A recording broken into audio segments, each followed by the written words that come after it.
पुस्तक मन स्थिति बदले तो परिस्थिति बदले भाग 1 के कुछ अंश। लेखक पंडित श्री राम शर्मा आचार्य। छोटे बच्चों के कपड़े किशोरों के लिए फिट नहीं बैठते और किशोरों के लिए सिलवाए गए कपड़ों से प्रौढ़ों का काम नहीं चलता। आयु वृद्धि के साथ साथ परिवर्तन आवश्यक हो जाता है। भोजन ताजा बनाने से ही काम चलता है। विद्यार्थी जैसे जैसे कक्षा चढ़ते जाते हैं वैसे उन्हें अगले पाठ्यक्रम की पुस्तकें खरीदनी पड़ती है।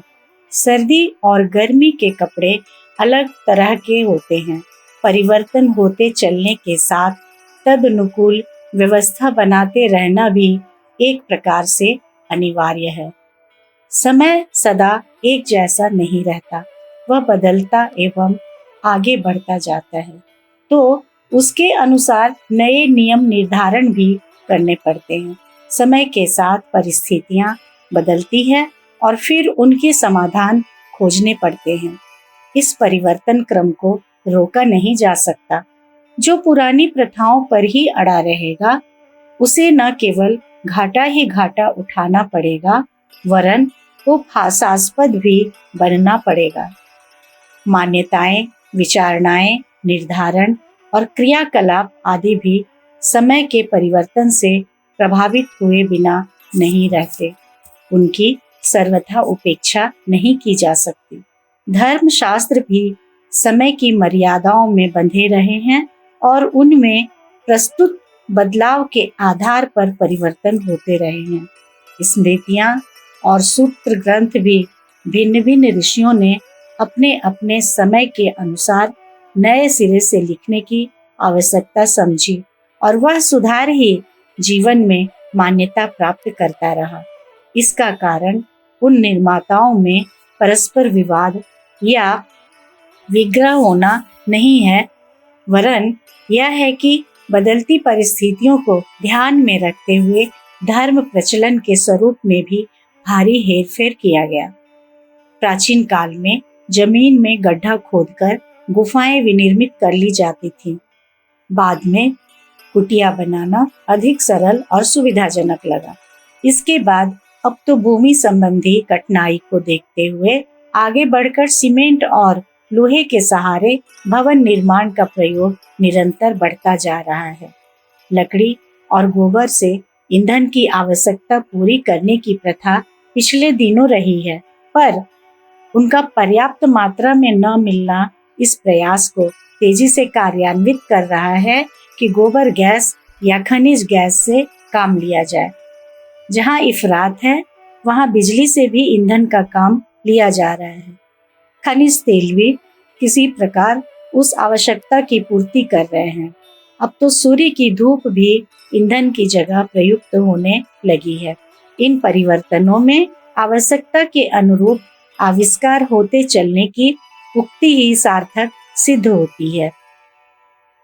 समय पीछे नहीं लौटता, वह निरंतर आगे ही बढ़ता है। उसके साथ ही मान्यताओं में, प्रचलनों में भी परिवर्तन होता चलता है। कभी मिट्टी के खप्परों पर लेखन का काम लिया जाता था, बाद में चमड़े, भोजपत्र, ताड़पत्र आदि पर लेखन कार्य चलने लगा। कुछ दिनों हाथ का बना कागज भी चला, पर अब तो सर्वत्र मीलों का बना कागज ही काम में आता है। हाथ से ग्रंथों की नकल करने का उपक्रम लंबे समय तक चलता रहा है, पर अब तो छपाई की सरल और सस्ती सुविधाएं छोड़ने के लिए कोई तैयार नहीं। तब रेल मोटर आदि की आवश्यकता न थी, पर अब तो उनके बिना परिवहन और यातायात का काम ही नहीं चलता। डाक से पत्र व्यवहार करने की अपेक्षा घोड़ों पर लंबी दूरी पर संदेश भेजने की प्रथा अब एक प्रकार से समाप्त हो गई है। परिवर्तन के साथ जुड़े हुए नए आयाम विकसित करने की आवश्यकता अब इतनी अनिवार्य हो गई है कि उसे अपनाने से कदाचित ही कोई इनकार करता हो। समय हर किसी को बाधित करता है कि युग धर्म पहचाना जाए और उसे अपनाने में आनाकानी न की जाए। मनुष्य प्रगतिशील रहा है और रहेगा। वह सृष्टि के आदिकाल से लेकर अनेक परिवर्तनों के बीच से गुजरता हुआ आज की स्थिति तक पहुंचा है। यह क्रम आगे भी चलता ही रहने वाला है। पुरातन के लिए हठवादी बने रहना किसी भी प्रकार किसी के लिए भी हितकारी नहीं हो सकता। युग धर्म को अपनाकर ही मनुष्य आगे बढ़ा है और आगे भी उसके लिए तैयार रहेगा। समय का ऐसा तकाजा है जिससे इनकार नहीं किया जा सकता। रोम के एक दार्शनिक के मन में भारत की महत्ता देखने की ललक उठी। समय और धन खर्च करके आए, घूमे और रहे, लौटे तो उदास थे। साथियों ने पूछा तो केवल इतना कहा, भारत में जहाँ गरीब अधिकांश रहते हैं वहाँ भी अमीरों जैसा स्वांग बनाया जाता है। ऐसा ही कथन एक जापानी शिष्ट मंडल का भी है। उन्होंने भ्रमण के बाद कहा था, यहाँ अमीरी का माहौल है परंतु उसकी छाया में पिछड़े गए गुजरे लोग ही रहते हैं। देश की दरिद्रता प्रख्यात है। अशिक्षा, गंदगी और कटेबों की बात भी छिपी हुई नहीं है, पर इस बात को जरा समझने में अधिक जोर लगाना पड़ेगा कि भारत में अमीरी का प्रदर्शन क्यों होता है। यहाँ अमीरों के साथ जुड़े हुए प्रमुख दिख पड़ने वाले काले पक्ष को विशेष रूप से देखना होगा। यूं इसके अपवाद भी देखे जाते हैं। अमीरी सदा अवांछनीयताएं ही नहीं करती है। अमीरी सदा अवांछनीयताएं ही उत्पन्न नहीं करती। सदुपयोग कर सकने वाले उसका अपने तथा दूसरों के लिए समुचित लाभ भी उठा लेते हैं, पर आमतौर से वैसा कुछ नहीं बन पड़ता। अपने देश में बड़प्पन का अर्थ आलस्य और अपव्यय है। दुर्व्यसनों की एक पूरी बटालियन भी साथ लग जाती है। देखा गया है कि अपने देश में परिश्रम करना पड़े तो उसे दुर्भाग्य का चिन्ह माना जाएगा। राजा, सामंत, जमींदार, अमीर, उमराव, संत, महंत स्तर के आदमी मेहनत करने में अपना अपमान समझते हैं। वे अपनी शारीरिक सेवाओं के लिए भी समीपवर्ती लोगों पर आश्रित रहते हैं। लड़की की शादी उस घर में करना चाहते हैं जहां वह पलंग पर बैठी राज करे। जिसे दिन भर काम न करना पड़े उसे नीचा समझा जाता है। नेक भले व्यक्तियों को भी छोटा इसलिए भी माना जाता है कि वे दिन भर कड़े परिश्रम में लगे रहते हैं। अमीर या मालदार तो उन्हें ही समझा जाता है जिन्हें कुछ न करने की सुविधा हो। यह कामचोरी, हरामखोरी की आदत जहां भी जड़ जमाने लगेगी वहां से बेशरम बेल की तरह हटने का नाम ही न लेगी। अमीरों के साथ जुड़ा अपव्यय एक भारी रोग है। इसी के सहारे तो किसी को अमीर होने के भ्रम में डाला जा सकता है। फैशन, जेवर, ठाट बाट, नशेबाजी जैसे दुर्व्यसन तो अमीरी के प्रतीक बन गए हैं। विवाह शादियों के अवसर पर तो यह अमीरी सिर चढ़ बैठती है और आवश्यक साधनों को भी बेचकर उन्हें उसकी फुलझड़ी जलाने के लिए आकुल व्याकुल कर देती है। दूल्हे और दुल्हन को इस तरह सजाया जाता है मानो वे राजकुमार और राजकुमारी से कम न हो। बारातों और दावतों को देखकर यह कोई अनुमान नहीं लगा सकता कि यह लोग दैनिक जीवन में रोटी का जुगाड़ भी मुश्किल से जुटा पाते होंगे। ऐसा लगता है मानो इन्हें कहीं से मुफ्त का खजाना मिल गया हो। औसत भारतीय को दिन भर में कुछ घंटे का ही काम मिलता है। शेष तो वे ज्यों त्यों मटर गश्ती, आवारागर्दी, ठिल्लेबाजी में ही बिताते रहते हैं। यदि इस समय को कठोर श्रम के साथ नियोजित किया जा सके तो कोई कारण नहीं कि उसके बदले वे साधन न मिल सकें जिनके सहारे खुशहाली की परिस्थितियों में रहा जा सकता है।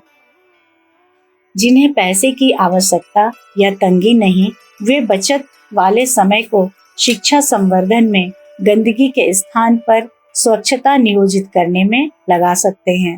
परिवार के साथ मिलजुल कर उस परिकर को सभ्य जनों जैसा बना सकते हैं।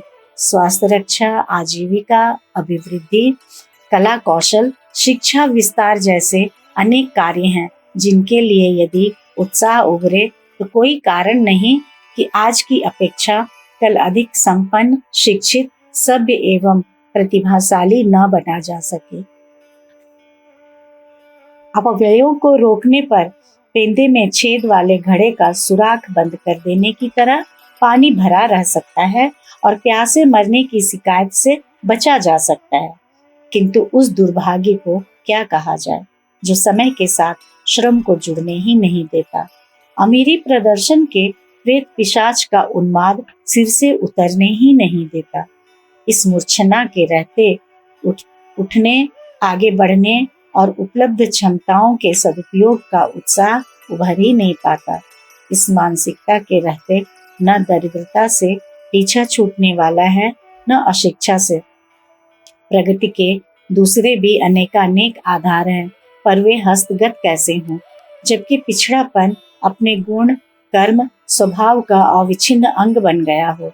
अच्छा होता हमें ऐसे उत्साहवर्धक प्रगतिशील वातावरण में रहने का अवसर मिला होता, अथवा जहाँ ऐसी प्रेरणाएं विद्यमान हैं उनके साथ घनिष्ठता का संबंध स्थापित किया गया होता। इर्द गिर्द ऐसा उत्साह उभरता दिख नहीं पड़ता तो अन्यत्र अथवा भूतकाल में संपन्न हुए उन पुरुषार्थों से अवगत, प्रभावित होने का प्रयत्न किया ही जा सकता है, जो अभी भी प्रगतिशीलों की यश गाथा के रूप में कहीं कहीं तो विद्यमान हैं ही। ऐसी साक्षियां इतिहास के पृष्ठों पर कम परिमाण में नहीं हैं। जिसे विनम्रता से उबरकर प्रगतिशील संपन्नता की दिशा में अग्रसर होना है, उसे उस अभ्यस्त मानसिकता को निरस्त करना पड़ेगा जो हमें अमीरी के मुखौटा पहनकर वस्तुतः गई गुजरी परिस्थितियों में रहने के लिए बाधित किए हुए है। शरीर के कण कण में संपन्नता भरी पड़ी है। आमतौर से उसे खोद निकालने के लिए श्रम और समय का सुनियोजन भर बन पड़ना है। अभिरुचि, उत्कंठा, मनोयोग एवं उत्साह का भी यदि साथ में नियोजन हो तो फिर समझना चाहिए कि श्रम का स्तर अनेक गुना ऊंचा उठ गया। आलस्य और उपेक्षा पूर्वक जैसे तैसे बेगार भुगतने की तरह काम करना तो ऐसा ही है जिसे न कुछ की तुलना में कुछ कहा जा सके। सुव्यवस्थित और सर्वांगपूर्ण काम करने से श्रम का मूल्य भी बढ़ता है और स्तर भी। मस्तिष्क में इससे सूझबूझ की क्षमता बढ़ती है, जिसके सहारे अभ्यस्त ढर्रे से आगे बढ़कर कुछ अधिक उपयुक्त सोचा, किया और पाया जा सकता है। सुव्यवस्था एक उच्च स्तरीय कला कौशल है जो किसी भी काम को सर्वांगपूर्ण, सुंदर, सुसज्जित और कलात्मक बनाती है। संसार भर के प्रगतिशीलों को इसी आधार पर आश्चर्यजनक उन्नति करते देखा गया है। भोजन तभी हजम होता है जब पचाने के लिए कड़ी मेहनत की जाए। मेहनत की, ईमानदारी की कमाई ही फलती फूलती देखी गई है। यदि शरीर को व्यस्त एवं उत्साह भरी श्रमशीलता के सहारे साध लिया जाए तो न दरिद्रता से ही पाला पड़ेगा और न किसी का मुंह ताकने की अनीति पर उतारू होने की आवश्यकता पड़ेगी। संपन्नता के अतिरिक्त दूसरा उद्यान शिक्षा का है, जिसे बुद्धिमत्ता, दूरदर्शिता, एकाग्रता आदि के नाम से भी जाना जाता है। वकील, इंजीनियर, कलाकार, विद्वान, मनीषी आदि को देखकर अपना भी मन चलता है कि काश हमें भी ऐसा संयोग मिला होता तो अधिक कमाने और अधिक सम्मान पाने की परिस्थिति हाथ लगी होती। पर इस स्थिति से वंचित रहने का दोष परिस्थितियों या अमुक व्यक्तियों पर देना भी व्यर्थ है। यदि शिक्षा का महत्व समझा और उत्साह भरा जा सके तो बौद्धिक दृष्टि से समुन्नत बनने के लिए आवश्यक सुविधाएं अनायास ही खिंचती चली आती हैं। संसार के अधिकांश मनीषी प्रतिकूलताओं से जूझते हुए अपने लिए अनुकूलता उत्पन्न करते रहे हैं। आज की अदृश्य किंतु दो महती समस्याओं में से एक यह है कि लोग परावलंबन के अभ्यस्त हो चले हैं। दूसरों का उटपटांग अनुकरण करते ही उनसे बन पड़ता है। निजी विवेक इतना तक नहीं जागता कि स्वतंत्र चिंतन के सहारे जो उपयुक्त है उसे अपनाने और जो अनुपयुक्त है उसे बाहर फेंकने तक का साहस जुटा सकें। यह परावलंबन यदि छोड़ते बन पड़े तो मनुष्य की उपयुक्तता को अपनाने का साहस भीतर से ही उठ सकता है और एकला चलो रे का गीत गुनगुनाते हुए उपरोक्त तीनों क्षेत्रों में निहाल कर सकने वाली संपदा उपार्जित कर सकता है। आज की सबसे बड़ी, सबसे भयावह समस्या एक ही है, मानवीय चेतना का परावलंबन, अंतःस्फुरणा का मूलग्रस्त होना, औचित्य को समझ न पाना और कटीली झाड़ियों में भटक जाना अगले दिन इस स्थिति से उबरने के हैं। उज्जवल भविष्य की समस्त संभावनाएं इसी आधार पर विनिर्मित होंगी। अगले दिनों लोग दीनहीन, मनोमलिन, उद्विग्न, विक्षिप्त स्थिति में रहना स्वीकार न करेंगे। सभी आत्मावलंबी होंगे और किसी एक पुरुषार्थ को अपनाकर ओजस्वी, तेजस्वी, वर्चस्वी बन सकने में पूरी तरह सफल होंगे। वातावरण मनुष्य को बनाता है। यह उक्ति गए गुजरे लोगों पर ही लागू होती है। वास्तविकता यह है कि आत्मबल के धनी अपनी संकल्प शक्ति और प्रतिभा के सहारे अभिष्ट वातावरण बना सकने में पूरी तरह सफल होते हैं। विभूतियों को सही गलत तरीके से अर्जित कर लेना एक बात है और उनका सदुपयोग कर सकना सर्वथा दूसरी। संपदाओं के संग्रहकर्ता इस संसार में असंख्यों भरे पड़े हैं, पर जो उनका सही सदुपयोग कर पाए वे खोजने पर भी उंगलियों पर गिनने जितने ही मिलेंगे।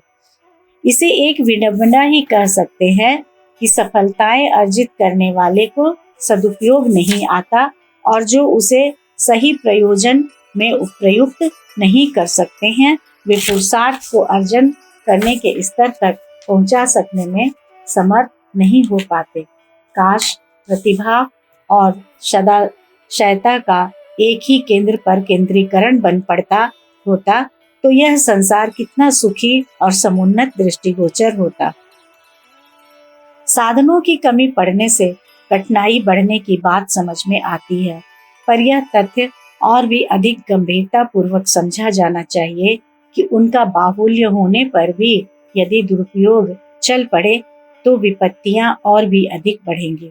चाकू न होने पर शाक तरकारी काटने का काम अन्य किसी उपकरण से भी लिया जा सकता है, पर कोई चमकीला, धारदार तथा कीमती चाकू पेट में घुस पड़े तो समझना चाहिए अभाव की तुलना में वह उपलब्धि और भी अधिक भारी पड़ी।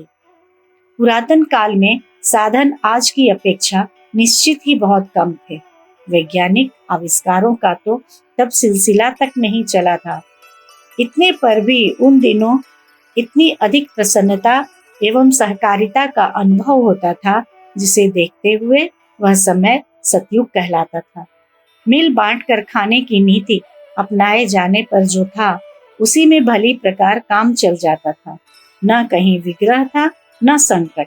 ऐसे वातावरण में अभावों की अनुभूति तो हो ही कैसे सकती है। मनुष्य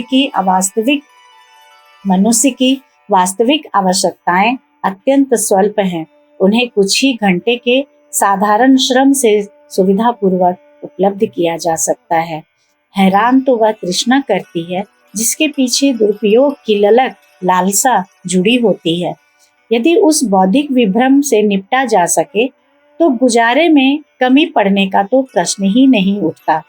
मनुष्य सहज ही इतना अधिक उपार्जन करता रह सकता है कि दूसरों की सहायता करने का भी सुयोग बनता रहे। अनाचार की अभिवृद्धि का एक ही कारण है, अनावश्यक एवं अतिशय मात्रा में सज्जा सजाना, विलासिता के साधन जुटाना एवं संग्रह की लिप्सा से ललायित रहना। इस नीति को अपनाने वालों को खपते पिसते तो निरंतर रहना पड़ता है, पर ऐसा सुयोग नहीं बन पड़ता कि चल रहे पुरुषार्थ के सहारे अपना हित साधन करते बन पड़े। दूसरों की सेवा सहायता करने का पुण्य परमार्थ यश सम्मान भी हाथ लगता चले। इति